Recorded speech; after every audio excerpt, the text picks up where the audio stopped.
వంశీ గారు, మామూలుగా ఒకప్పుడు చిన్నబాబు గారు కూడా, మీ బాబాయ్ గారు కూడా చిన్నగా ఉన్న మిమ్మల్ని చూసిన అందరికీ ఆశ్చర్యం కలిగించే విధంగా ఇప్పుడు ఆల్ లాంగ్వేజ్లో కూడా సితార వంశీ ఇదే వినిపిస్తుంది.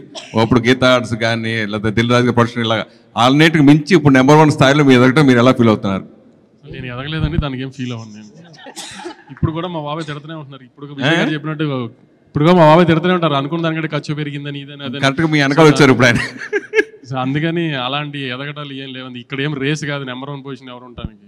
ఏ సినిమా ఆడితే ఆ వీక్ ఆ హీరో నెంబర్ 1 అంతే. ప్రొడ్యూసర్కి ఏమైనా సంబంధం ఉంటుంది చెప్పండి. ప్రొడక్షన్ సంస్థలు కూడా అంతే కదా, అయ్యే కదా. ఆ సంస్థలు పనిచేయాలని తర్వాత వచ్చే హీరోలు కూడా కోరుకుంటారు. ప్లస్ పెద్ద హీరోలు కూడా ఆ సంస్థలు నేను పనిచేయాలని కోరుకుంటారు. ఎప్పుడైనా హీరోలు వెళ్ళి ప్రొడ్యూసర్ సినిమా చేయమని అడుగుతారండి.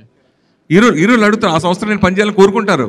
చాలా మంది కోరుకుంటారు. కోరుకుంటూ ఉండొచ్చు, కానీ ముందు ప్రొడ్యూసర్ అడిగితే అప్పుడు వాళ్ళకి నచ్చితే వాళ్ళు చేస్తానంటారు. అది అలాగే హీరో చూస్ చేసుకుంటారు. నేను ఆ ప్రొడక్షన్ హౌస్లో పనిచేయాలని కూడా హీరోలు కూడా అనుకున్న సందర్భం ఉంటే డైరెక్టర్ కూడా అనుకుంటారు. అలాగే డైరెక్టర్లతో కూడా హీరోలు చేయాలనుకుంటారు. అలా జరుగుతూ ఉంటుంది. ఇప్పటి నుంచి వెళ్ళానని మీరు అనుకుంటే వెరీ హ్యాపీ. సరే, రిసెప్ట్ వరుసగా అన్ని కేజీ ప్రాజెక్టులు టప చేయడం గురించి దాని గురించి ఏం చెప్తారు?